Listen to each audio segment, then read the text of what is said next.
നമസ്കാരം. നമ്മളിന്ന് സംസാരിക്കുന്നത് ഒരു തെരഞ്ഞെടുപ്പ് ജയിക്കുന്നതിനെപ്പറ്റിയല്ല, മറിച്ചൊരു നാടിനെ എങ്ങനെ ശരിയായി നയിക്കാം എന്നതിനെക്കുറിച്ചാണ്. കോഴിക്കോട് സൗത്ത് എന്ന മണ്ഡലം, അവിടുത്തെ കണക്കുകൾ വെച്ച് അവിടുത്തെ ജനങ്ങളെ എങ്ങനെ മനസ്സിലാക്കാം, രാഷ്ട്രീയത്തിനപ്പുറം ഒരു മികച്ച ഭരണത്തിന് എങ്ങനെ ഒരു രൂപരേഖയുണ്ടാക്കാം എന്ന് നമുക്ക് നോക്കാം. അപ്പോൾ നമ്മുടെ ഈയൊരു വിശകലനം പോകുന്നത് ഇങ്ങനെയാണ്.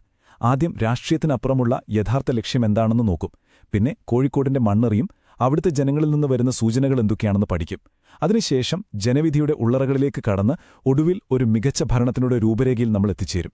ശരി, നമുക്ക് തുടങ്ങാം. നമ്മളീ ചെയ്യുന്ന വിശകലനമുണ്ടല്ലോ, ഇതൊരു പൊതുതാൽപര്യത്തിന്റെ ഭാഗമായാണ് കാണേണ്ടത്. കേവലം തെരഞ്ഞെടുപ്പ് ജയിക്കാനുള്ള തന്ത്രങ്ങളല്ല, മറിച്ച് ഡേറ്റ ഉപയോഗിച്ച് സാധാരണക്കാരായ മനുഷ്യരുടെ ജീവിതം എങ്ങനെ മെച്ചപ്പെടുത്താം, മികച്ച ഭരണം എങ്ങനെ കാഴ്ചവെക്കാം, അതാണ് നമ്മൾ നോക്കുന്നത്. കാരണം അവസാനം പ്രധാനം ഓരോ പൗരന്റെയും അന്തസ്സാണ്. ശരി, ഇനി നമുക്ക് കോഴിക്കോട് സൗത്തിന്റെ യാഥാർത്ഥ്യങ്ങളിലേക്ക് വരാം. എന്താണ് ആ മണ്ണിന്റെ കഥ? എന്താണ് അവിടുത്തെ ജനങ്ങളുടെ ഹൃദയമിടിപ്പ്? നമുക്ക് നോക്കാം. കോഴിക്കോട് സൗത്തിന്റെ ഏറ്റവും വലിയ പ്രത്യേകത എന്താണെന്നറിയോ? ഇതൊരു 100% നഗരപ്രദേശമാണ്, ഒപ്പം തീരദേശവുമാണ്. ഈ ഒരൊറ്റ കാര്യം മതി അവിടുത്തെ സമ്പദ്വ്യവസ്ഥയെയും ജീവിത രീതിയെയും രാഷ്ട്രീയത്തെയും മൊത്തത്തിൽ സ്വാധീനിക്കാൻ. ഇവിടുത്തെ പ്രശ്നങ്ങളും അവസരങ്ങളും രൂപപ്പെടുത്തുന്നത് ഈ ഭൂമിശാസ്ത്രമാണ്. ഇനി നമുക്ക് ഇവിടുത്തെ സാമൂഹിക ഘടനയിലേക്ക് നോക്കാം. 57% ഹിന്ദുക്കൾ, 38% മുസ്ലിങ്ങൾ, 5% ക്രിസ്ത്യാനികൾ. ഇത് വെറും നമ്പറുകളല്ല, മറിച്ച് പലതരം താൽപ്പര്യങ്ങളും പ്രതീക്ഷകളും ഒത്തുചേരുന്ന അതിലോലമായ ഒരു സാമൂഹിക ഘടനയാണ്. ഈ വൈവിധ്യമാണ് കോഴിക്കോട് സൗത്തിന്റെ രാഷ്ട്രീയത്തെ എപ്പോഴും സജീവമാക്കി നിർത്തുന്നത്.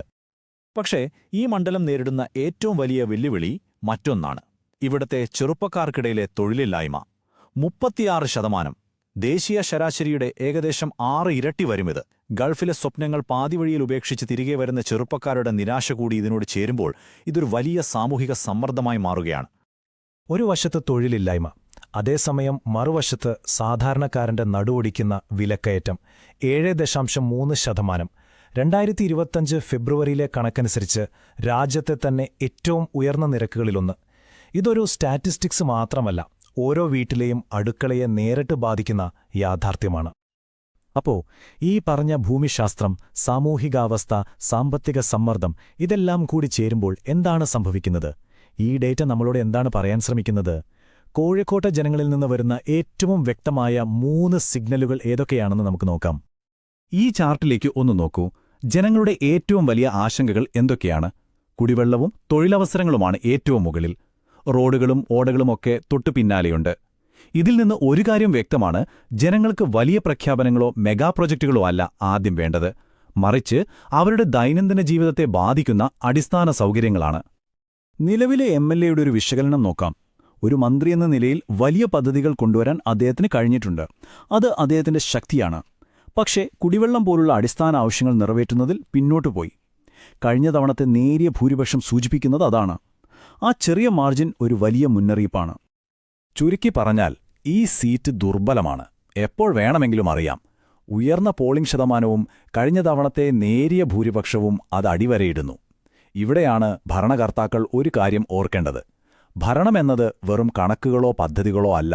നമ്മുടെ ഭരണഘടന ഉറപ്പു നൽകുന്ന ഓരോ പൗരന്റെയും അന്തസ്സ് സംരക്ഷിക്കലാണ്. അതുകൊണ്ടുതന്നെ പൊതുപ്രവർത്തനം എന്നത് വിവരങ്ങളുടെ അടിസ്ഥാനത്തിലുള്ളതും ഉത്തരവാദിത്തമുള്ളതുമായിരിക്കണം. ഈ ജനവിധിയിലെ അസംതൃപ്തി ശരിക്കും മനസ്സിലാക്കണമെങ്കിൽ നമ്മൾ കുറച്ചുകൂടി ആഴത്തിലേക്ക് പോകണം. എന്താണ് ഈ അസംതൃപ്തിയുടെ മൂലകാരണങ്ങൾ? എന്തൊക്കെ വ്യവസ്ഥാപരമായ പ്രശ്നങ്ങളാണ് ഇതിന് പിന്നിലുള്ളത്? നമുക്ക് പരിശോധിക്കാം. 4 ശക്തമായ അടിയൊഴുക്കുകളാണ് ഇവിടത്തെ രാഷ്ട്രീയ കാലാവസ്ഥയെ നിർണ്ണയിക്കുന്നത്. 1. പരമ്പരാഗത സാമുദായിക വോട്ട് ബാങ്കുകളിലുണ്ടാകുന്ന മാറ്റങ്ങൾ. 2. സഹിക്കാൻ പറ്റാത്ത വിലക്കയറ്റം. 3. തൊഴിലില്ലാതെ തിരികെ എത്തിയ ഗൾഫുകാരുടെ സമ്മർദ്ദം. 4. പൊള്ളായ വാഗ്ദാനങ്ങളിലും സേവനങ്ങളിലെ പരാജയങ്ങളിലുമുള്ള ജനങ്ങളുടെ മടുപ്പ്. ഈ 4 ഘടകങ്ങളും ഒരുമിച്ച് വരുമ്പോൾ ഭരണത്തിലുള്ള വിശ്വാസത്തിന്റെ അടിത്തറ ഇളകാൻ തുടങ്ങും. ഇതിനൊരു വേദനിപ്പിക്കുന്ന ഉദാഹരണമാണ് കോഴിക്കോട് മെഡിക്കൽ കോളേജിലെ തീപിടുത്തം. നോക്കൂ, ആശുപത്രിയിൽ തീപിടുത്തമുണ്ടാകുന്നു, 5 രോഗികൾക്ക് ജീവൻ നഷ്ടപ്പെടുന്നു, ഡോക്ടർമാർ സമരത്തിലേക്ക് നീങ്ങുന്നു. അവസാനം എന്ത് സംഭവിക്കുന്നു? ജനങ്ങൾക്ക് സിസ്റ്റത്തിലുള്ള വിശ്വാസം പൂർണ്ണമായും നഷ്ടപ്പെടുന്നു. ഒരൊറ്റ ഭരണപരാജയം വർഷങ്ങളായി ചെയ്ത ക്ഷേമപ്രവർത്തനങ്ങളുടെ എല്ലാം ശോഭ കെടുത്താനും ജനരോഷം ആളിക്കത്തിക്കാനും ധാരാളമാണ്. അപ്പോൾ ഏറ്റവും പ്രധാനപ്പെട്ട ചോദ്യം ഇതാണ്: എന്താണ് മുന്നോട്ടുള്ള വഴി? എങ്ങനെയാണ് ഫലപ്രദമായൊരു നേതൃത്വത്തിന് രൂപം കൊടുക്കുക? അതിന് നമുക്കൊരു തന്ത്രപരമായ ചട്ടക്കൂട് ഉപയോഗിച്ച് ഒരു രൂപരേഖ തയ്യാറാക്കാം. ഞങ്ങളിതിനെ ചതുർമുഖ സിദ്ധാന്തമെന്ന് വിളിക്കുന്നു. ഒരു നേതാവിന് 4 തരം ഊർജ്ജങ്ങൾ വേണം. 1. ശിവനെപ്പോലെ പ്രശ്നങ്ങളെ നേരിടാനുള്ള ധൈര്യം. വ്യക്തികളെയല്ല, പ്രശ്നങ്ങളെയാണ് ആക്രമിക്കേണ്ടത്. 2. വിഷ്ണുവിനെപ്പോലെ സമാധാനവും സ്ഥിരതയും ഉറപ്പാക്കാനുള്ള കഴിവ്. 3. ബ്രഹ്മാവിനെപ്പോലെ പുതിയ ആശയങ്ങളും പ്രാദേശികമായ പരിഹാരങ്ങളും കണ്ടെത്താനുള്ള സർഗാത്മകത. 4. ദുർഗയെപ്പോലെ ഏറ്റവും ദുർബലരായവരെ സംരക്ഷിക്കാനുള്ള കരുണ. ഈ 4 ഗുണങ്ങളും ചേരുമ്പോഴാണ് ഒരു യഥാർത്ഥ നേതാവുണ്ടാകുന്നത്. ഈ സിദ്ധാന്തം എങ്ങനെ പ്രവൃത്തിപഥത്തിൽ കൊണ്ടുവരാം? ഇതാ 30 ദിവസത്തിനുള്ളിൽ ചെയ്യാൻ കഴിയുന്ന 3 കാര്യങ്ങൾ. തടംപാട്ടുതാഴം ഓടമൂടുക, നഗരത്തിലെ റോഡുകളുടെ റീസർഫസിംഗ് ഇരട്ടിയാക്കുക, ഗൾഫിൽ നിന്നും മടങ്ങിവന്നവർക്കായി ഒരു നൈപുണ്യ വികസന കേന്ദ്രം തുടങ്ങുക. ഇവയൊക്കെ ഒരുപക്ഷെ ചെറിയ കാര്യങ്ങളായി തോന്നാം. പക്ഷേ ഇത് ജനങ്ങൾക്ക് നൽകുന്ന സന്ദേശം വളരെ വലുതാണ്. നിങ്ങളുടെ സർക്കാർ പ്രവർത്തിക്കുന്നുണ്ട്, നിങ്ങളുടെ പ്രശ്നങ്ങൾ കേൾക്കുന്നുണ്ട്. ഇതെല്ലാം നമ്മളെ കൊണ്ടെത്തിക്കുന്നത് ഏറ്റവും നിർണായകമായൊരു തിരഞ്ഞെടുപ്പിലേക്കാണ്. കോഴിക്കോട് സൗത്തിലെ നേതൃത്വം ആഗ്രഹിക്കുന്ന ഏതൊരാളും നേരിടേണ്ടി വരുന്നൊരു തിരഞ്ഞെടുപ്പ്. ജനവിധി എന്നത് വെറുതെ കിട്ടുന്ന ഒന്നല്ല, അത് നേടിയെടുക്കേണ്ടതാണ്.